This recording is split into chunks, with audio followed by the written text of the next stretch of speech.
lining up for questions at the stage. Mike, go ahead. Mr. Keys, you want to come up here? Yes, first question.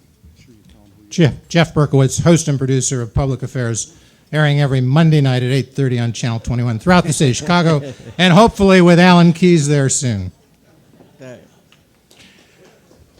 Okay, Ambassador Keyes, let me give you a multiple choice quiz here. You have said, I think this last Sunday, that you favored, and I think you said this on Craig Delamore's At Issue program, that you favor a litmus test for judicial nominees with respect to the abortion issue. Let me ask you, would that litmus test be that you would require, a federalism approach, that the issue of abortion ought to be returned to the legislatures as it was being handled prior to Roe v. Wade?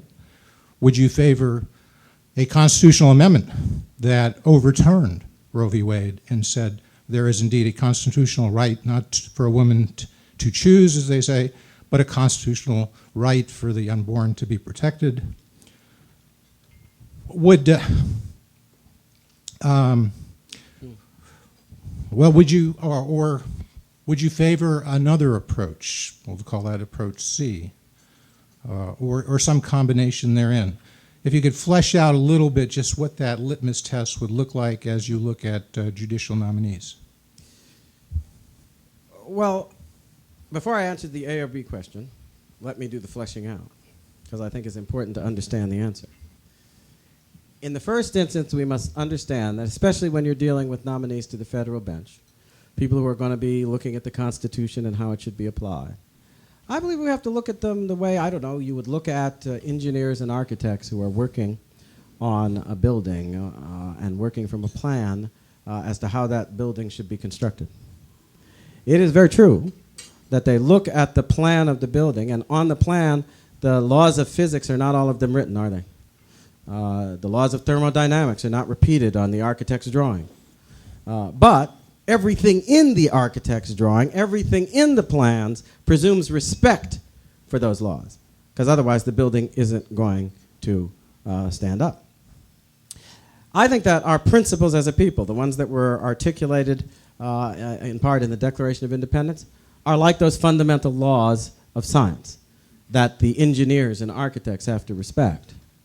And what I'd want to know is that as the judges on the federal bench, who correspond in a sense to the engineers and architects who are dealing with our constitutional structure on an ongoing basis, that as they deal with that structure, they're going to respect those principles.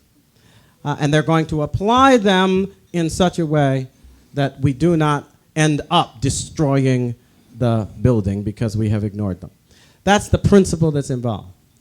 Now, if you were to turn the clock back to the days before Roe versus Wade, when we had a regime in which the states decided this issue, and in which, by the way, in the immediate years before Roe versus Wade, I think all states but, what was it, 2 had decided to put restrictions on or not to allow abortion. I think that that's a regime that if the courts had left it alone, I don't know that I'd be crusading for a constitutional amendment to change that situation. But my friends, we can't change history. The court did not leave it alone. The court made a decision that raised to the national level a challenge of principle. And once that challenge is there, it can't be put back in the box. The simple fact of the matter is that the great principles of our nation require that we respect this premise. We are all created equal. That means we're not born equal. We're not equal by mother's choice, father's choice, president's choice. It says that that principle of equality is established by the Creator.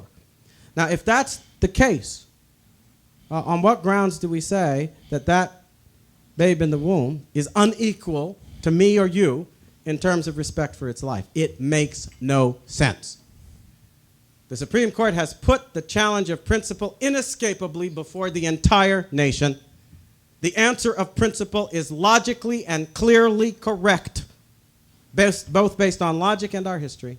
And that means that at this juncture, the nation can only give one response, in my view, and that is according to principle. So my litmus test would be that we need a change that will be clear in the Constitution. So I'd want judges who respected those principles, who would apply them in such a way as to make it clear that there can be no right to violate the fundamental premise of equality that is in the Declaration. And I also would support, therefore, a federal amendment that makes that crystal clear so that judges cannot ignore it again.